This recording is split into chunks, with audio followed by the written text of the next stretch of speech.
할렐루야. 오늘 또 하나님께서 주시는 그 말씀의 은혜와 평강이 우리 모두에게 함께 하시기를 주님의 이름으로 간절히 축원합니다.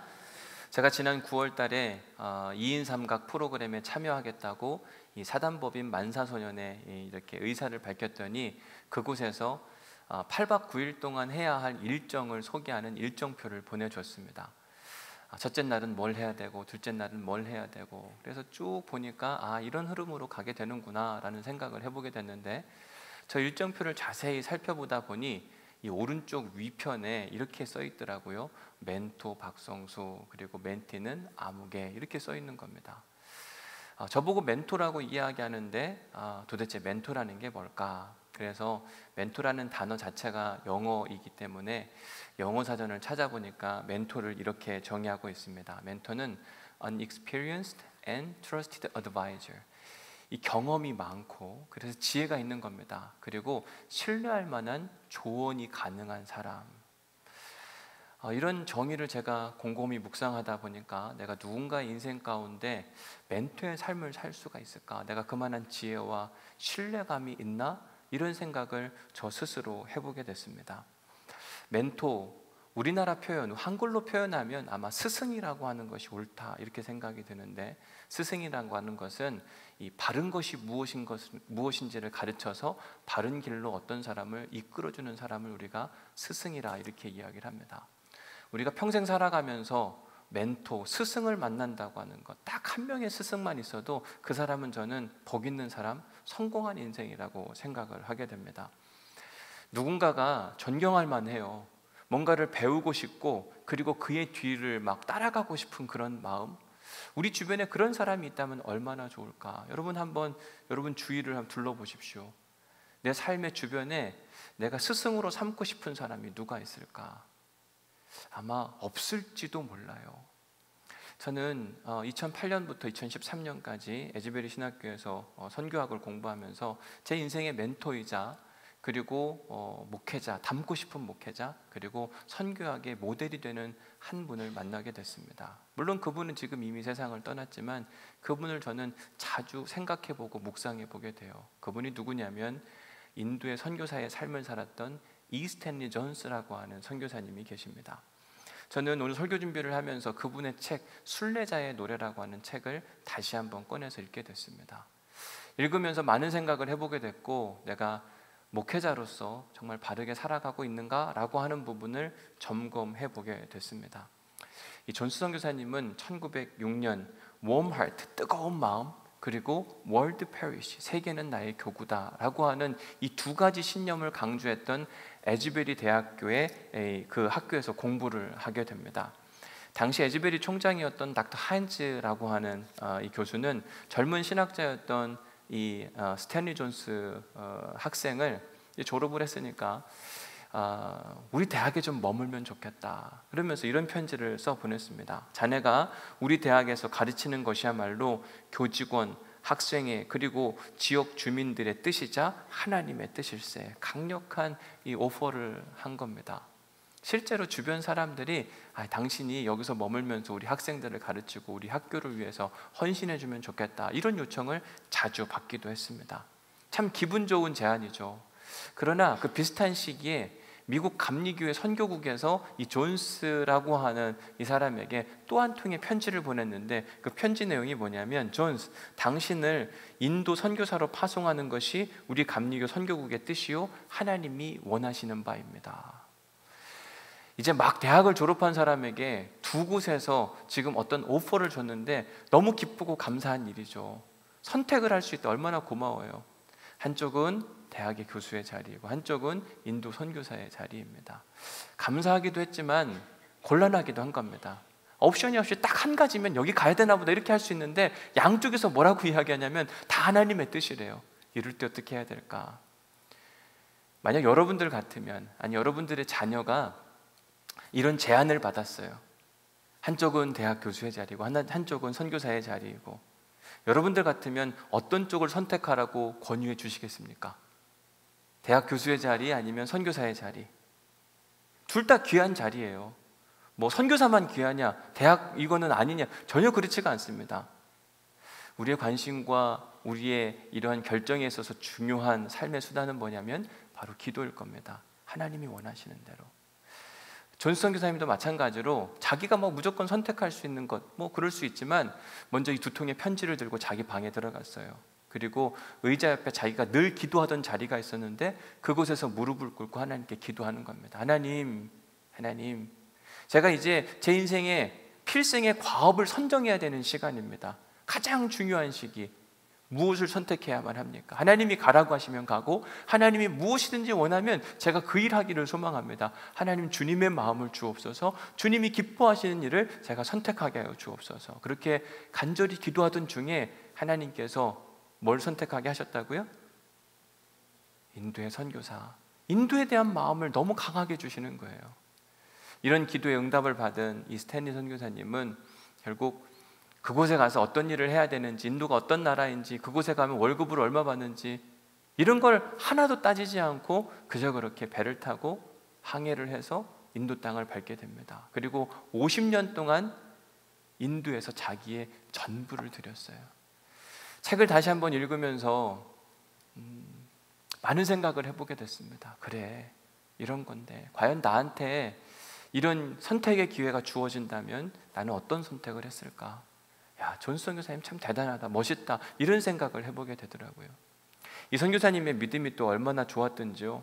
The Divine Yes라고 하는 책을 그가 쓰게 됐는데 그 책에 보면 1971년 12월 8일 그의 나이 87세가 되던 해입니다. 90이 거의 다 된 한 노인이 뇌졸중으로 막 쓰러지게 돼요.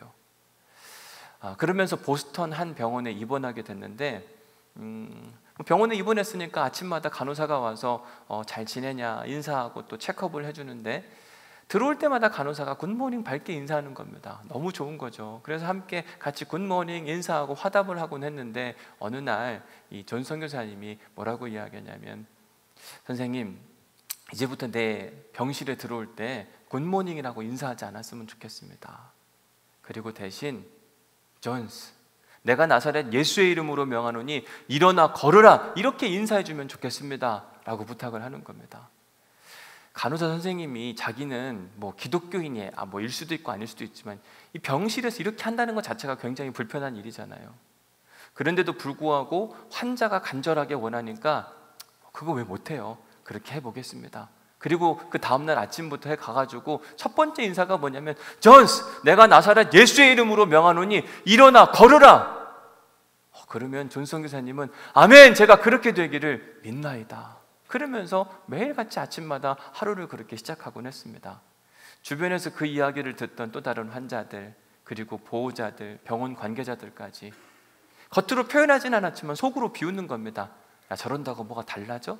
이제 나이가 90이 다 된 뇌졸중 환자가 뭐가 달라진다고 저렇게 맨날 저러는 걸까?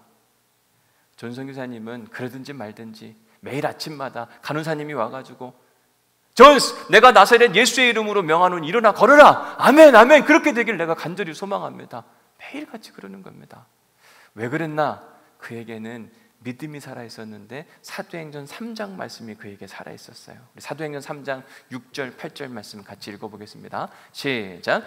베드로가 이르되 은과 금은 내게 없거니와 내게 있는 이것을 내게 주노니 나사렛 예수 그리스도의 이름으로 일어나 걸으라 하고 오른손을 잡아 일으키니 발과 발목이 곧 힘을 얻고 뛰어 서서 걸으며 그들과 함께 성전으로 들어가면서 걷기도 하고 뛰기도 하며 하나님을 찬송하니. 존스 믿음에게는요, 하나님은 죽지 않으신 거예요. God's not dead. 하나님은 결코 죽지 않으셨다. 과거에 일하셨던 하나님이 지금도 반드시 나를 위해 일하시고 역사할 수 있다. 이 믿음이 그에게 확고하게 서니까 아침마다 그 이야기를 들을 때마다 믿음으로 반응하는 겁니다. 아멘, 아멘. 그렇게 하기를 한 6개월이 지났는데 하나님이 일하셨어요. 모두가 다 불가능하다고 했는데 병상에 누워있었던 그가 일어나게 되었고 그는요 다시 선교 현장으로 떠나게 됩니다. 그분의 이야기를 읽으면서 가슴이 찡한 거예요. 나는 저런 믿음이 있는가? 나한테는 나사렛 예수의 이름으로 명하노니 일어나 걸으라. 그래, 제가 아침마다 요즘에 그거 하고 있잖아요. 사무실에서 나사렛 예수의 이름으로 명하노니 일어나 걸으라. 아멘, 아멘. 그뿐이 아닙니다. 28년 존 선교사님이요, 미국 감리교단으로부터 행정적 책임자인 이 감독의 자리를 권유받게 됩니다. 감독이라 이야기하는 것은 한국 감리교회도 감독이 있지만 모든 지역을 관리하고 다스리는 일이에요. 그가 미국에 들어왔을 때 선교사님 더 이상 선교지에 머물지 마시고 이제 미국에 머물면서 조금은 편하게 이 교회들을 좀 관리하고 다스리는 일을 좀 해주면 좋겠습니다라고 권유를 받게 됩니다. 그분이 많이 고민을 하죠. 그리고 감독 취임식이 있던 그날이에요. 그는 이런 메시지를 남기고 떠나게 되는데, 하나님은 나를 인도 선교사로 부르셨지 감독의 사명을 주시지는 않았습니다. 그리고는 배를 타고 다시 인도로 갔어요. 이 스탠리 존스, 이 사람을 보면 볼수록 매력적이에요. 참 좋다. 그는요, 어떤 포지션, 위치와 자리보다는 컬링, 주님의 부르심을 따라서 한 걸음 한 걸음 걸어가는 사람. 그래서 그런지 1938년 미국 타임지가 뽑은 가장 위대한 선교사 1위, 그게 누구였냐면 바로 이 스탠리 존스. 1961년 간디 평화상을 그가 수상하게 되었고, 그리고 2차 세계대전 중에 그가 했던 여러 가지 일들을 통해서 그는 노벨 평화상 후보에 2번이나 오를 정도로 탁월한 인생을 산 사람입니다. 저는 이 스탠리 존스 선교사님을 너무 멋있게 보기도 하고, 저한테 있어서만큼은 믿을 만한 사람이고 신뢰하고 따를 만한 멘토 같은 사람. 그러면서 드는 생각은, 우리 주변에 이런 인생을 산 그리스도인들이 많다면 얼마나 좋을까. 아마 그러면 한국 교회는 지금처럼 힘들다 말하지 않을 겁니다. 존경할 만하고 따르고 싶고 신뢰할 만한 믿음의 사람. 그런데 생각보다 우리 주변에 존경할 만한 그리스도인들이 얼마나 되는가. 믿고 따르고 나의 선생이 되어달라고 말하고 싶은 그 그리스도인들이 몇 명이나 될까. 생각보다 없다니까요. 그게 참 아쉬운 거예요. 오늘 설교 제목을 한번 보십시오. 뭐라고 되어 있는가? 뭐라고 되어 있죠? 양아치 아닌가? 여러분, 양아치란 말 들어보셨어요? 언제 사용하는지 아세요? 이 양아치라고 하는 건 일반적으로 중고등학생들이 사용을 많이 하게 되는데, 사전적 정의도 그렇습니다. 학생이 해서는 안 될 짓을 일삼고 다른 친구들과 함께 다니며 나쁜 짓을 하는 청소년들을 우리가 일반적으로 양아치 이렇게 이야기를 합니다. 이 말을 그리스도인들에게 적용해서 보면, 우리 그리스도인들이 하면 안 되는 짓을 하게 되면 우리는 양아치 같은 그리스도인이 되는 거예요. 그런데 생각보다 교회에 양아치들이 참 많아요. 여기도 보이고 저기도 보이고. 그리스도인으로서 하면 안 되는 짓, 그런 일을 서슴없이 한다. 그러면 그리스도인으로서 하면 안 되는 짓이 뭐냐? 오늘 본문에 등장하는 글라우디우스라는 사람이 그리스도인이면 절대 하면 안 되는 3가지를 우리에게 제시해 주는데, 그게 뭔가를 한번 자세히 살펴보도록 하겠습니다. 우선 25절 말씀 함께 읽어봅니다. 시작. 또 이 아래와 같이 편지하니 일러스되. 엄청난 돈을 주고 로마의 시민권을 산 글라우디우스, 그는 사도 바울에 대한 암살 계획을 듣고 급히 백부장 둘을 불러서 사도 바울을 예루살렘에서 가이사랴까지 안전하게 갈 계획을 세우게 됩니다. 백부장 둘을 불러 이르되 밤 제3시에 가이사랴까지 갈 보병 200명과 기병 70명과 창병 200명을 준비하라 하고, 그리고 그들을 안전하게 떠나 보내는 거죠. 그런데 그 편에 이 글라우디우스가 편지 한 통을 써서 그의 상관인 이 벨릭스 총독에게 이 보내는 장면을 소개하고 있는 겁니다. 그래서 26절에는 먼저 문안 인사를 하게 되죠. 글라우디오 루시오는 총독 벨릭스 각하에게 문안 인사를 하나이다. 그리고 나서 이제 본격적으로 편지의 내용이 등장하는데, 27절은 함께 읽어보도록 하겠습니다. 시작. 이 사람이 유대인들에게 잡혀 죽게 된 것을 내가 로마 사람인 줄 들어 알고 군대를 거느리고 가서 구원하여다가. 자, 여러분, 이 27절의 내용을 자세히 보면 이 내용이 진짜일까 거짓일까? 자, 편지를 쓴다는 거는요, 자기 어떤 인포메이션과 내가 하고 싶은 말을 전달하는 거죠. 그 안에는 항상 진심이 담겨 있으면 좋지만 27절 말씀을 언뜻 들으면 진실인 것 같은데 자세히 뜯어보면 그 안엔 거짓이 함께 공존하는 모습을 보게 됩니다. 우선 27절에서 이 사람이 유대인들에게 잡혀 죽게 된 것을, 이 전반부는 진실을 이야기했어요. 왜냐? 21장 31절에 보니까 이렇게 되어 있습니다. 유대인들이 그를, 사도 바울을 죽이려 할 때 온 예루살렘이 요란하다는 소문이 군대 천부장에게 들리매. 분명히 유대의 권력자들이 사도 바울을 죽이기 위해서 달려들었어요. 그러니까 로마의 천부장 글라우디우스가 쓴 27절의 전반부는 진실이에요.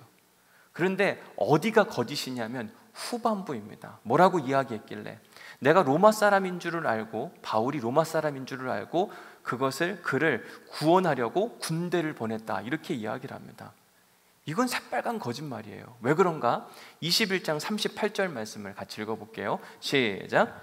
그러면 내가 이전에 소요를 일으켜 자객 4,000명을 거느리고 광야로 가던 애굽인이 아니냐? 예루살렘에 큰 소동이 일어났다는 소문을 듣고 천부장 글라우디우스가 군대를 다 데리고 자기 부하들을 데리고 그 소란의 장소로 갔습니다. 그리고 사도 바울을 데리고 왔어요.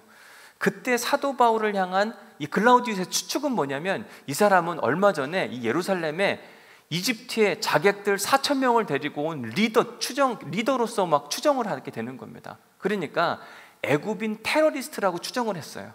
그런데 27절에서 뭐라고 이야기했냐면, 나는 그가 로마의 시민인 줄 알고 데리고 왔다고 이야기해요. 바울이 로마의 시민인 건 한참 뒤에 알았어요. 언제 나오냐? 사도행전 22장 27절. 천부장이 와서 바울에게 말하되 내가 로마 시민이냐 내게 말하라. 이르되 그러하다. 이건요, 그때 안 게 아니라 한참 뒤에 한 일인데 마치 그때 알았던 것처럼 그렇게 지금 거짓을 함께 더하고 있는 모습을 보게 됩니다. 자, 그러면 로마의 천부장 글라우디우스가 자기의 상관인 벨릭스 총독에게 편지를 썼는데 그건 거짓말 편지. 진실도 말했지만 진실 안에 거짓도 함께 가미되어 있는 모습인 겁니다. 저는 이걸 뭐라고 표현하고 싶냐면, 과장된 진실, 진실도 말하지만 거기에 거짓을 말해서 막 포장하는 거예요. 왜 그렇게 했냐? 이유가 있죠. 자기의 정치적 입지를 확고하기 위해서. 벨리스 총독이요, 나 글라우디우스는 당신이 나한테 이 지역 보안 책임자로 맡겨냈는데 나는 로마를 사랑하고 로마 시민들을 잘 지키는 사람입니다. 이 지역의 로마 시민인 사도 바울이 큰 어려움을 당했을 때 내가 그가 로마 시민인 줄을 알고 얼른 가서 그를 구원해냈나이다. 내가 이렇게 로마를 정말 사랑하는 사람이니까 당신께서 꼭 나를 기억해 주시기를 바라나이다. 이런 아부성 편지를 통해서요, 자기의 정치적 입지를 확고하게 만들고 있는 겁니다. 여러분 어떻습니까? 우리는 과장된 진실, 어느 때 보면 요만한 일을 막 이만큼 부풀려 가지고 내가 엄청난 사람인 걸 막 드러내고 싶어 하진 않는가? 제가 우리 교회 담임 목사들이 청빙이 돼서 와서 한참 목회를 하고 있는데, 외부에서 들리는 이야기, 어떤 분들은 자꾸 박 목사 내가 부산 온누리교회로 내가 보냈어 이런 얘기를 하는 분들이 막 한두 분이 아니에요. 이분도 그 얘기를 하고 저분도 그 얘기를 하고, 어떤 분들은 저하고 친분 관계도 없는데 자기가 저를 보냈대요. 저는 그런 이야기 들으면 사실 웃어 넘겼어요. 왜 저런 이야기를 할까 생각해 보면, 자기가 힘이 있고 능력이 있어서 누군가를 보낼 만한 그런 존재다, 자기 과시를 막 더하고 싶은 거죠. 그러나 여러분들이 산 증인이라니까요. 제가 여기 어떻게 오게 되었는지 철저하게 하나님의 인도와 하나님의 섭리 가운데 저를 이곳에 보내신 분은 하나님. 그런데도 불구하고 누군가는 자기 낯을 드러내기 위해서 내가 했다. 이게요, 다른 사람 이야기가 아니라 어쩌면 우리의 모습일 수도 있어요. 미국의 정치 철학가인 이 마이클 샌들이라는 사람이 공정하다라고 하는 착각, 이 책을 썼는데 그 책에서 이런 이야기를 합니다. 1986년 대통령 선거 유세에서 어떤 후보자에게 어느 유권자가 이렇게 질문을 했습니다. 당신은 어떤 로스쿨에 다녔고 어느 정도의 성적을 받았습니까? 그러자 그 후보자는 저는 당신보다 아마도 높은 IQ를 가졌다고 생각합니다. 저는 전학년 장학생으로 로스쿨에 입학했죠. 우리 학년에서 전학년 장학생은 제가 유일했답니다. 그리고 사실 학년 내 상위 50% 성적으로 졸업했어요. 졸업학기에는 정치학 분야에서 최우등이었고요. 졸업 때 필요한 학점은 123점이었는데 165점을 이수하며 3개의 학위를 동시에 취득했습니다. 자, 우리 마주 앉아서 누구 IQ가 높은지 비교해 볼까요? 아주 재밌겠는데요. 그런데 알고 보니까요, 이 후보의 주장은 거짓과 진실이 교묘히 뒤섞여 있는 겁니다. 그가 장학금 받았어요. 그런데 그 장학금은 성적 장학금이 아니라 가난한 학생들에게 주는 위로 장학금, 그런 형태의 장학금이었습니다. 그가 공부를 잘해서 상위 50% 안에 항상 들어있었다. 그 주변에 있는 모든 사람들과 그리고 성적이 증명해 주는데 계속 바닥이었어요. 그가 복수 전공을 하려고 했던 건 맞아요. 그런데 공부를 못하니까 학위를 3개를 따기는커녕 하나도 가까스로 졸업했다. 그런데도 불구하고 왜 이 사람은 사람들한테 이 거짓과 진실 사이에서 교묘히 섞여서 자기 자신을 과대포장했던 것인가? 이유는 간단하죠. 자기의 정치적 자리를 지키고 싶었고 더 높은 자리를 가고 싶은 마음 가운데 진실을 확대하고 거짓으로 포장해가는 모습을 보게 됩니다. 오늘 본문에 등장하는 글라우디우스, 그도 마찬가지였어요. 로마의 백부 천부장으로서 예루살렘의 그 보안을 담당하던 책임자, 그 자리를 견고하게 지키고 싶으니까 어떻게 하냐면 진실을 위해 다른 부족한 그것들은 다 거짓으로 포장을 해가지고 마치 그것이 자기의 본 모습인 것처럼 다 드러내는 모습을 보게 됩니다. 우리는 이런 모습에서 별반 다르지 않지 않나. 설교를 하는 저한테는 이게 굉장히 중요한 메시지로 다가왔습니다. 저도 설교를 하다 보니 여러분들에게 더 은혜로운 설교, 감동적인 설교, 매력적인 설교를 하기 위해서 원래 진실보다 부풀려 하려고 했던 그런 모습이 없나 저 스스로를 돌아보게 됐습니다. 정말 조심스러워요. 그리고 유혹이 많습니다.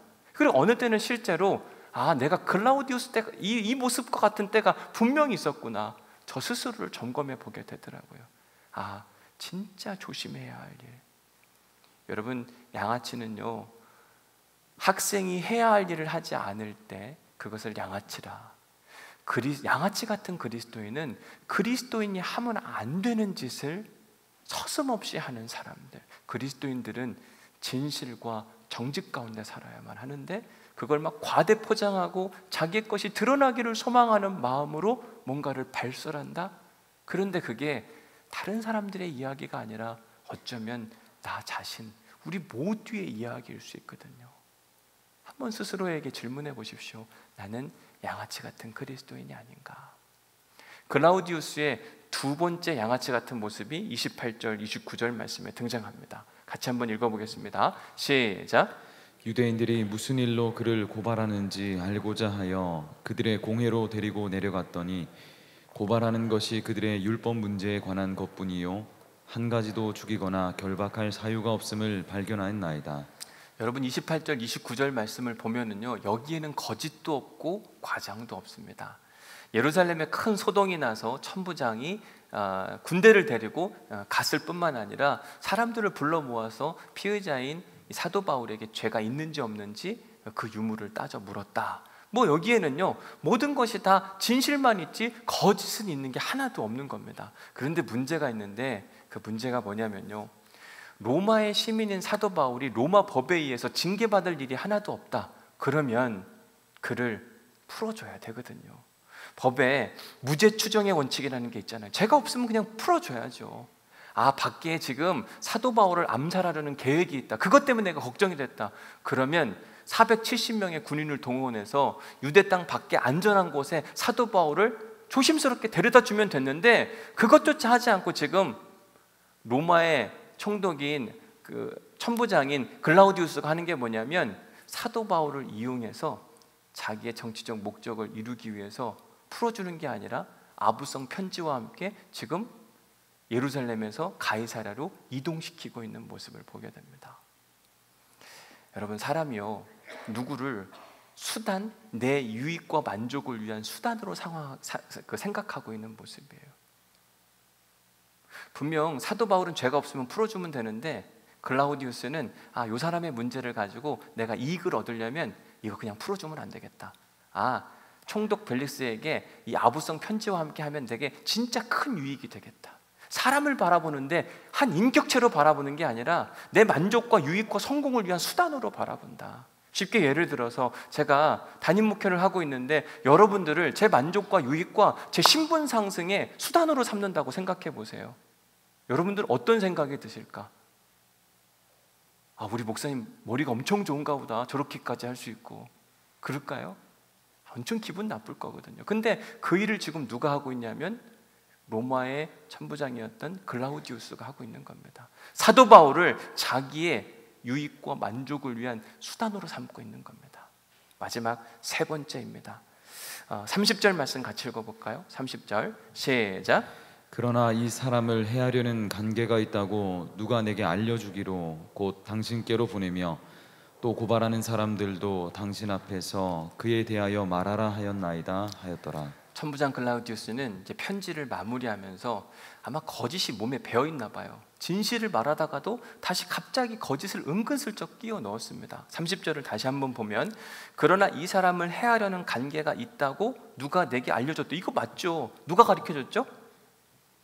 바울의 조카가 가르쳐줬잖아요. 여기까지는 맞는 말이에요. 그래서 당신께로 보내면 여기까지도 맞는데 그 다음 또 고발하는 사람들도 당신 앞에서 그에 대하여 말하라 하였나이다. 이건 또 거짓말인 거예요.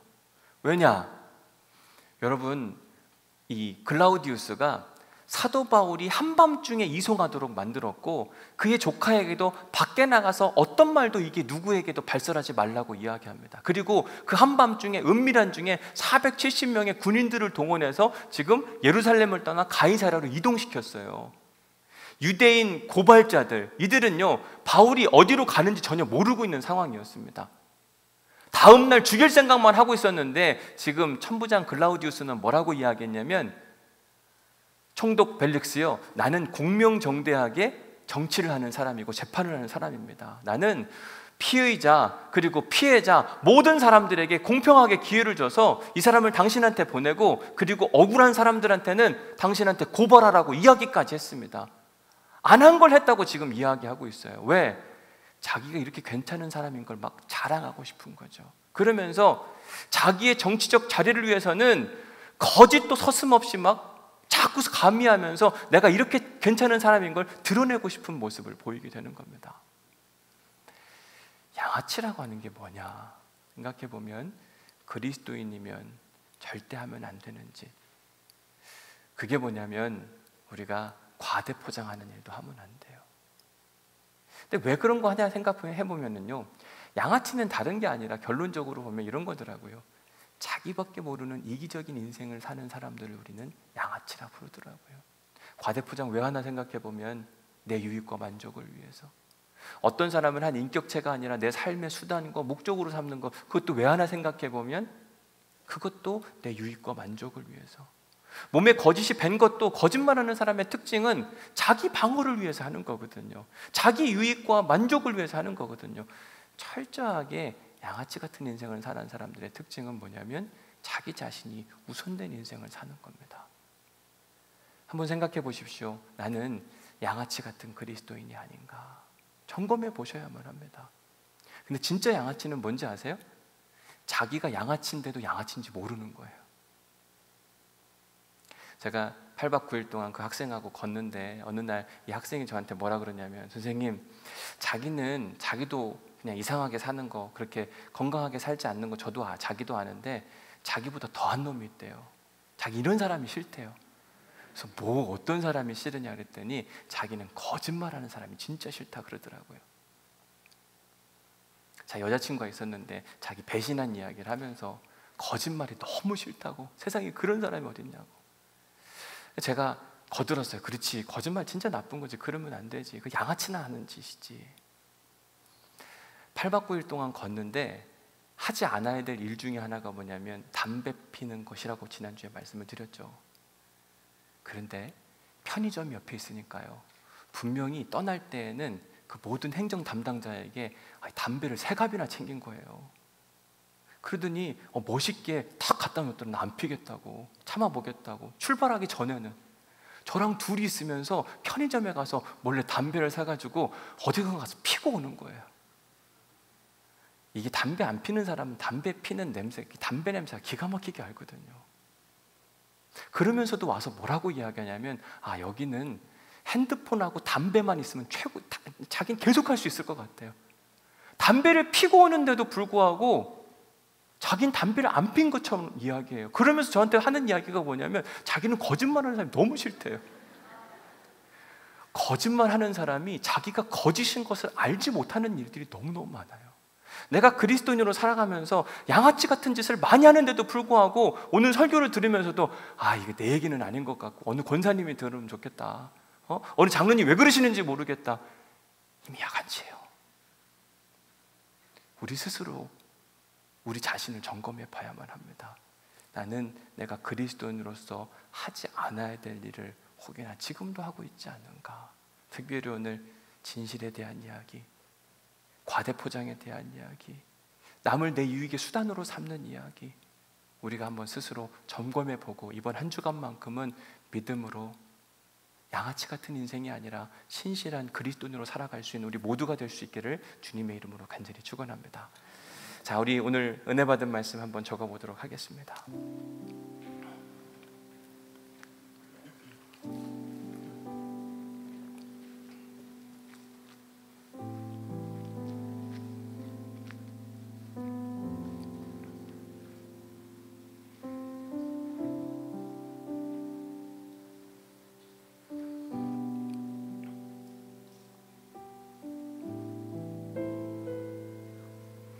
두 번째, 나는 괄호가 있네요. 그죠? 괄호에 집어넣어야 될 건데 여긴 객관식입니다. 신실한 그리스도인입니다. 두 번째는 양아치 같은 그리스도인입니다. 둘 중에 하나 골라서 쓰세요. 나는 신실한 그리스도인입니다. 양아치 같은 그리스도인입니다. 여기다가 신실한 그리스도인이라고 쓰면 이미 양아치인 겁니다. 그죠? 자기가 자기 자신을 모르는 거예요. 답을 가르쳐 줄 테니까 답을 쓰세요. 거기다가 나는 양아치 같은 그리스도인입니다. 쓰세요. 얼른. 우리가 스스로 알아야 돼. 내가 얼마나 부족한 사람이고 연약한 사람인지. 오늘 2부 예배 드리면서 이렇게 와서 기도하는데 나는 어떤 사람인가, 내가 설교할 수 있는 사람인가, 자격 있는 사람인가, 많은 생각을 해보게 됐습니다. 여러분, 자격이 없는 사람은요 뭘 요구할 수가 없거든요. 이거 이렇다 저거 저렇다. 내가 진짜 자격 없는 사람이구나. 내가 진짜 양아치 같은 사람이네. 정말 조심해야 되겠다. 그런데요, 여기다 여러분들이 나는 양아치 같은 그리스도인이다라고 적었지만 결국 우리의 꿈은 어디로 향해야 되냐면, 하나님, 나는 신실한 그리스도인이 되고 싶습니다. 우리의 힘과 능력으로는 되지 않으니 하나님 다스려 주옵소서. 우리가 신실한 그리스도인이 되려면 세 가지를 조심해야 되는데, 자, 내가 조심해야 될 세 가지. 첫 번째, 과장법. 뭘 부풀려서 일하는 거, 이야기하는 거 정말 조심하자. 요만큼 해놓고 막 이만큼 한 것처럼 이건 저한테 하는 이야기예요. 두 번째, 이기적인 인생. 이기적인 사람의 특징은 남을 영혼으로 보지 않고 수단으로 생각해요. 사람을 내 돈벌이의 수단, 나를 도와줄 사람, 도움받는 것에 익숙하고 도와주려고 하지 않습니다. 오늘 정말 기도를 너무 잘해주셨는데 섬김의 기쁨과 은혜가 있는데, 여러분, 양아치 같은 사람은 그냥 은혜 받고 끝나고 그냥 가거든요. 주일날 내가 예배 와서 은혜만 받으면 되지. 근데 신실한 그리스도인들은 섬김의 자리로 자꾸 가려고 하거든요. 결단하시고 고민해 보셔야만 합니다. 그리고 마지막 세 번째, 우리 몸에 밴 거짓말. 여러분, 거짓말 안 하는 것 같죠? 우리 몸에 나도 모르게 거짓말이 배어 있어요. 여러분, 이게 나쁜 게 아니라요, 나쁜 건 맞죠. 이상한 게 아니라요, 그냥 이게 원래 우리가 그런 모양으로 살아가게 되어 있어요. 왜? 우리가 다 죄인이거든요. 우리도 모르게 그렇게 막 거짓말을 하는 거예요. 중요한 건 우리가 거듭난 인생을 살아가는 겁니다. 하나님, 그동안 우리가 진실하고 양아치 같은 인생을 살았는데 이제는 그런 인생이 아니라 신실하고 거룩한 하나님의 사람이 되게 하여 주옵소서. 이런 믿음의 결단과 함께 오늘 함께 우리 결단 찬송, 신실하게 진실하게 거룩하게 살게 하여 주옵소서. 온 마음을 다해서 우리 함께 주님께 찬양으로 영광 돌리도록 하겠습니다. 신실하게 진실하게 진실하게 진실하게 거룩하게 살게 하소서. 진실하게 진실하게 거룩하게. 다시 한번 찬양하겠습니다. 진실하게 진실하게 진실하게 신실하게 거룩하게 살게 하소서. 신실하게 진실하게 거룩하게 살게 하나님.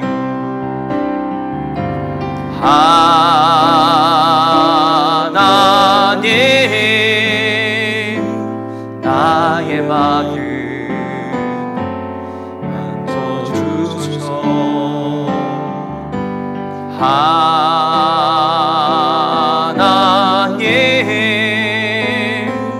나의 영혼 새롭게 하소서. 하나님 하나님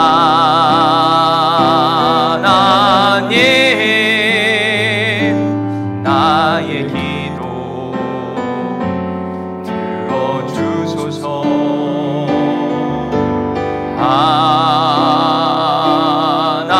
하나님 주의 길로 인도하소서. 여러분, 우리는 다 진실하고 신실하게 살기를 원합니다. 잘 안 돼요. 이번 한 주간 살아가다 보면 똑같이 우리가 살아갈 수도 있거든요. 그래서 이 찬양을 여러분들에게 선물해 드리는 겁니다. 한 주간 지내시면서 이 찬양 계속 불러보시고, 사실 우리의 힘으로 안 되기 때문에 우리가 기도하고 찬양한 거거든요. 난 할 수 없습니다. 하나님, 내 본성이 그렇고 지금까지 살아온 습관이 잘 바뀌지 않습니다. 하나님 도와주옵소서. 함께하여 주옵소서. 그래서 양아치 같은 인생이 아니라 누군가의 모델이 되고 누군가의 멘토, 스승의 삶을 살아가기를 소망하는 사람 되게 하여 주옵소서. 이런 믿음의 결단을 가지고 우리 다 함께 자리에서 일어나셔서 다시 한번 이 찬양을 하나님께 믿음으로 올려드릴 수 있도록 하겠습니다. 진실하게 진실하게 진실하게 진실하게 거룩하게 살게 하소서. 진실하게 진실하게 거룩하게 다시 한번 찬양합니다. 진실하게 진실하게 진실하게 진실하게 거룩하게 살게 하소서. 진실하게 진실하게 거룩하게 살게 하소서. 하나님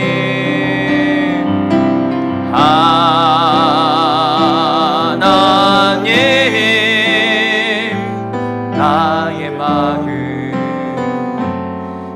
만져주소서.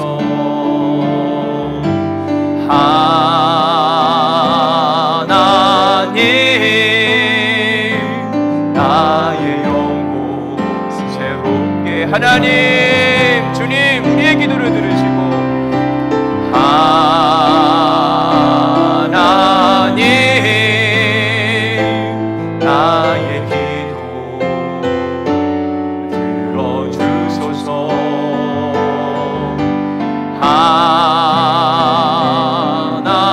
하나님 주의 길로 하나님 우리를 바꿔주옵소서.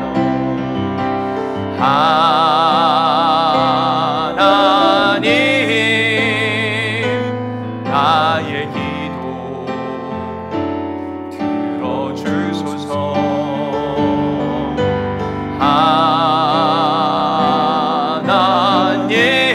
하나님 주의 길로 인도하소서. 하나님 감사합니다. 주님께 우리의 마음을 올려드렸습니다. 주의 말씀을 받고 주의 말씀대로 우리의 삶이 진실하게 신실하게 거룩하게 되기를 간절히 소망합니다. 우리의 마음과 우리의 영혼을 바꿔주시고 새롭게 하여 주옵소서. 우리가 누군가의 멘토와 스승이 되기를 간절히 소망합니다. 지금 상태로는 안 됩니다. 하나님, 왜냐하면 지금은 우리의 모습 안에 양아치 같은 모습, 그리스도인이면 하면 안 되는 짓들, 과대 포장을 하고 자기밖에 모르고 거짓말이 몸에 밴 인생을 살아가고 있었습니다. 하나님, 이번 한 주간 이 말씀을 붙들고 기도하고 간절히 소원할 때에 우리를 성숙하게 하여 주옵소서. 거듭날 수 있도록 인도하여 주옵소서. 보라, 이전 것은 지나갔으니 새 것이 되었도다. 우리에게 새로운 인생을 선물하여 주옵소서. 이제는 우리 주 예수 그리스도의 은혜와 아버지 하나님의 극진하신 사랑과 성령님의 감동, 감화, 역사, 교통, 위로하심이 거짓과 과대 포장과 이기주의적인 세상 가운데 이 모든 것을 거슬러 진실과 정직과 거룩함을 추구하기를 소망하는 우리 온누리교회 모든 성도들 가운데 이제로부터 영원히 함께 하시기를 간절히 축원하옵나이다. 아멘. 아버지, 주님을 찬양하고 주님 앞에 나아갑니다. 신실하고 정직한 목사 되기를 소망하며 기도합니다. 어렵습니다 하나님, 쉽지 않습니다 하나님. 신실하게, 정직하게, 감사하게, 거룩하게 목회하옵소서. 아버지 하나님, 거짓이 몸에 밴 것이 아니라 진실함과 정직함이